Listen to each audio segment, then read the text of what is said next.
Was Chris Bumstead's retirement a hoax? Relax, folks. Calm down. What's going on, everyone? You're watching Strength Addicts on all social media platforms, powered by Iron Mag Labs. Make your mark with IML. Visit ironmaglabs.com today for pro hormones, protein, and a bunch of great natural supplements. So, folks, a lot of people are sounding off on the message boards. Yes, there's still message boards around, guys. I mean, you know, got to look for them, but they're there. Not going to give any free adverts because I'm not on them, and I've been banned by one that is still very active. And no, it's not RX Muscle, but I've been banned there as well. Facebook groups also are quite lively, you know. Not going to mention which ones either. I'm a member. A couple I run. One I'm a moderator of. Thank you so much for that. Not going to mention names. Reddits are also very big. Subreddits are very big. Anyways, and Instagram. Can't forget Instagram. Cannot forget the gram. I'm not active, super active on TikTok. I should be. I'm sure those conversations are being had over there as well. But I wrote an article for Iron Magazine where people felt betrayed. People were butthurt. They're like, you know, shivering in some dark corner somewhere crying because Chris Bumstead said he's doing the EVLS Prague Pro. And maybe he'll do Romania. Maybe he'll do the last man standing. I believe he's done with classic physique. And I don't believe that unless, I mean, if he goes into the EVLS Prague Pro and he beats Martin Fitzwater and he beats Sean Clarita and he beats everybody else that's there, then maybe he may say, well, now I'm Olympic qualified. Maybe, you know, I don't know. I don't know. But if that happens, I would not call his speech at the 2024 Mr. Olympia a hoax. Okay, I wouldn't do that. I think that that's like, you're entering crazy land. You know what I mean? So, I don't see him beating Martin Fitzwater. And I really honestly don't even see him beating, and I don't mean to say even see, but he's not an open bodybuilder. He's a 212 bodybuilder competing in the open. I don't even see him. See how I'm still saying even because I'm not taking it back. I just want you to understand the context of it. I don't see him even beating Sean Clarita. So, and that's no diss on Sean. Sean is number 2 in the 212 in the world, okay? The even is not a knock on Sean, but Sean is considerably lighter than Chris Bumstead and shorter. And Sean would destroy him. Now, if it gets political as, well, come on. Bodybuilding shows cannot not be political, okay?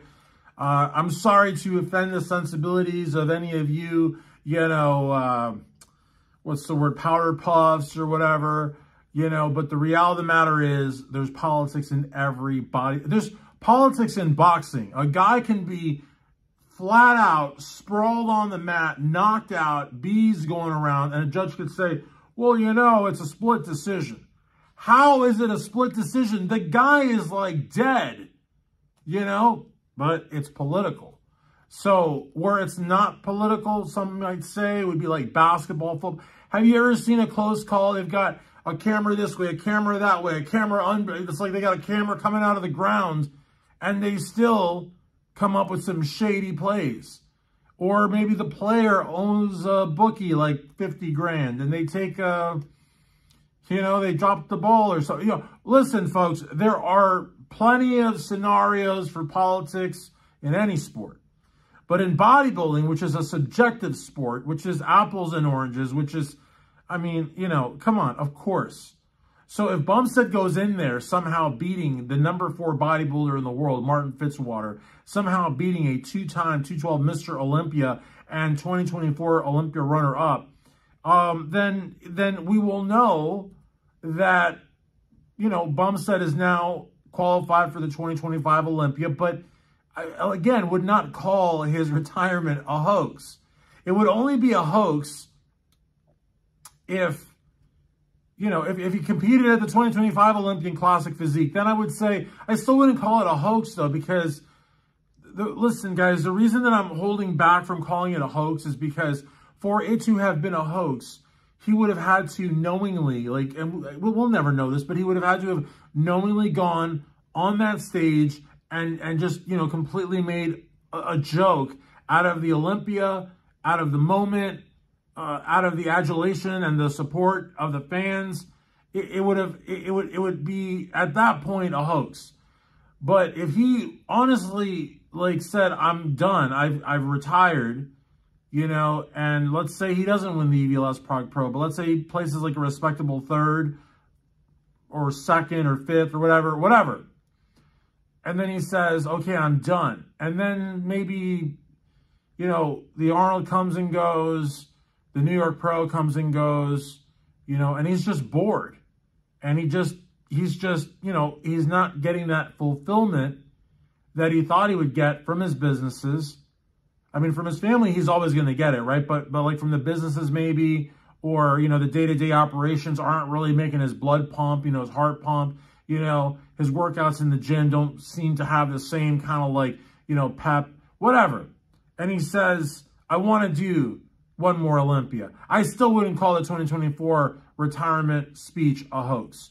So again, I think people are just really annoyed that Bumstead is doing open bodybuilding. And I think he's going to do well. I don't think there's a question of whether or not he's going to do well. I just don't think he's going to beat Martin. And I think he's going to have a hard time beating Sean. But that still says he could be top 3. I know Horse MD is supposed to be there. I've heard. I don't know. Maybe that's the Romania show.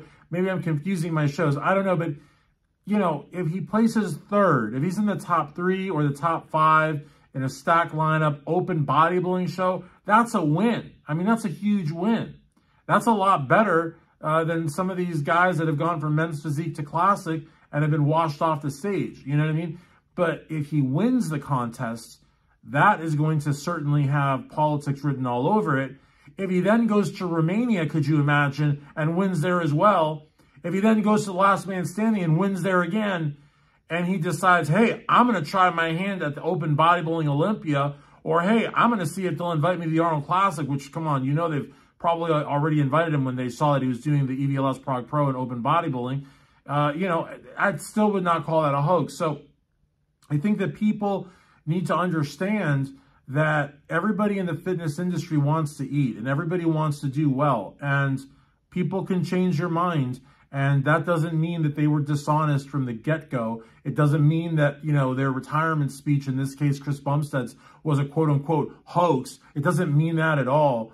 But I feel that, like, I feel like social media, and I'm not demonizing social media, because without social media, I would not be able to do a lot of what I do. But I guess what I'm trying to say is that I feel that a lot of people have developed these bizarre senses of entitlement when it comes to their professional athletes that they sort of follow and support.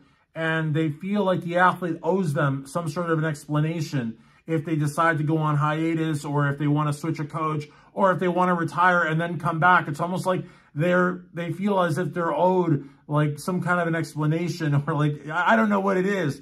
But it's the strangest thing. And like I said, I'm seeing it on Reddit. I'm seeing it on Instagram. I'm seeing it on Facebook groups. I'm seeing it on message boards. I'm seeing this like across the boards, pun intended. And it's just like very, very bizarre.